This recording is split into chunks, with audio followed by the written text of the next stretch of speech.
Hey, what's up everyone? This is Silver Slayer. Thank you for tuning into this video.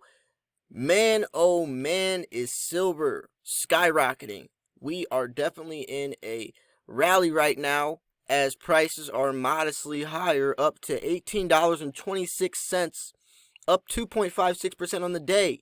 How high is silver going to go? Are we going to see that $21 resistance level from the July 2016 highs that silver could not surpass? Is this the time? We've seen stock markets setting record-breaking highs with silver still holding its ground, so the support is here, and if we are going to see prices higher, this is the time. I have a link from Kitco talking about how gold and silver prices gain amid economic impact of the coronavirus. The link to this article will be in the description. I am curious what you guys think about this. How high do you think silver prices are going to go? Gold is above $1,600, up $21.20 on the day. Silver, $18.16, up 40 cents. Platinum, $991, up $22. And palladium, $2,472, up $71 on the day. Green across the board, looking very, very strong and sturdy for precious metals.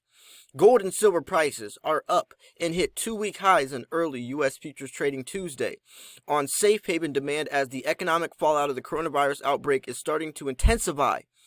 February gold futures were last up $5.50 an ounce at $1,591.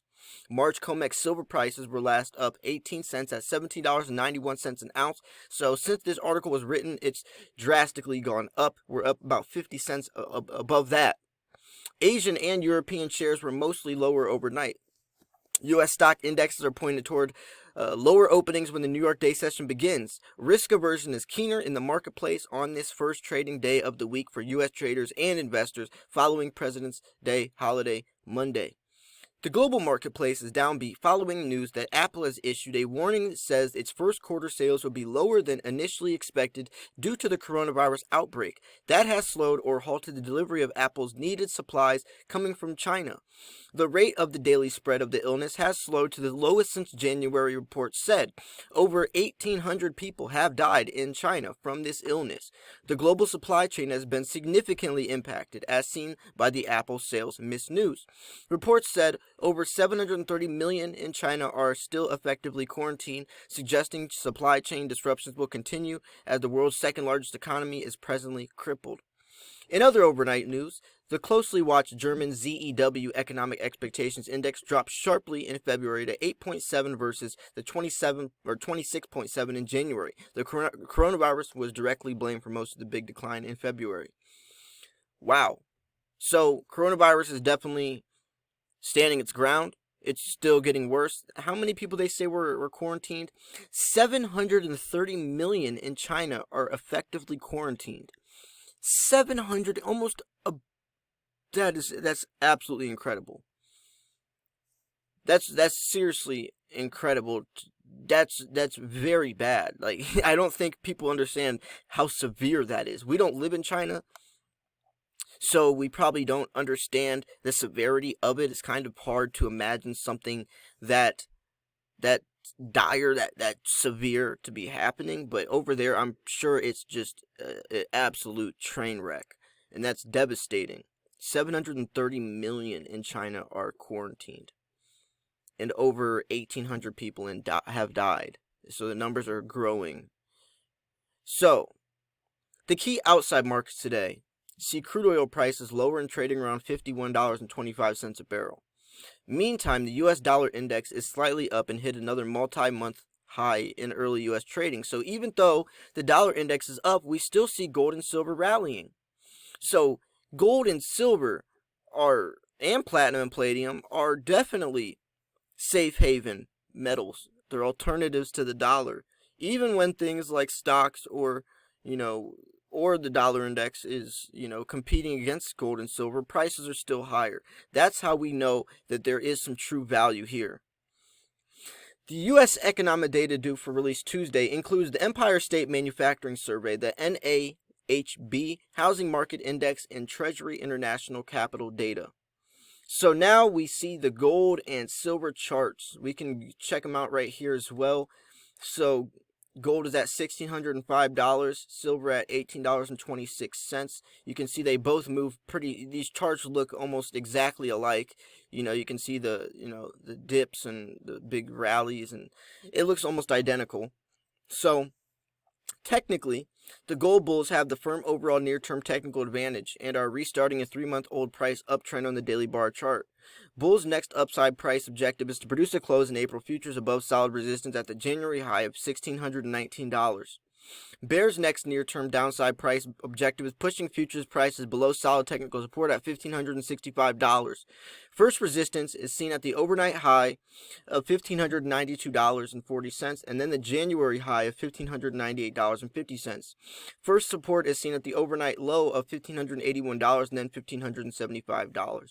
So while I'm reading this, I'm thinking about how the gold to silver ratio is going to be expanding or closing in or correcting, because we know that when silver is more volatile than gold, right? So when there's rallies between gold and silver, silver hits higher highs and lower lows. So if we're going to see a rally right now, more than likely silver is going to outperform gold. So this could be a time to use the gold to silver ratio to your advantage, whether it's trading your silver for gold or gold for silver. I'm curious if any of you guys are doing that.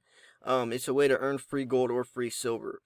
So knowing that that there's so much potential in silver, I wonder if people are starting to catch on to this, to take wind of this, because there's going to be money coming over from stock markets, from cryptocurrency, from real estate.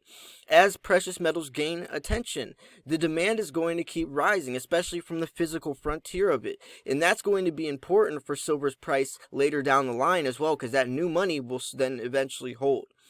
See, March silver futures bears have the slight overall near-term technical advantage. A 6-week-old downtrend is in place on the daily bar chart. Silver bulls' next upside price breakout objective is closing prices above solid technical resistance at $18.37 an ounce. The next downside price breakout objective for bears is closing prices below solid support at the January low at $17.28. So first resistance is seen at $18 and then at $18.50, but it's already above that, so it's already broke through the resistance, so this is really good news. Next support is seen at the overnight low of $17.67 and then at last week's low of $17.43. So gold miners need to focus on self-funding and creating a stable business. If you love gold, then you absolutely have to love silver. That's so true.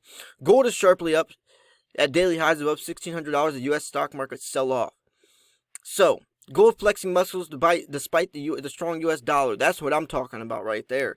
Even though there's things being thrown in the midst of precious metals, even though the dollar index is higher, gold and silver are still standing their ground, and they're actually up substantial amounts, and that is really, really, really good news.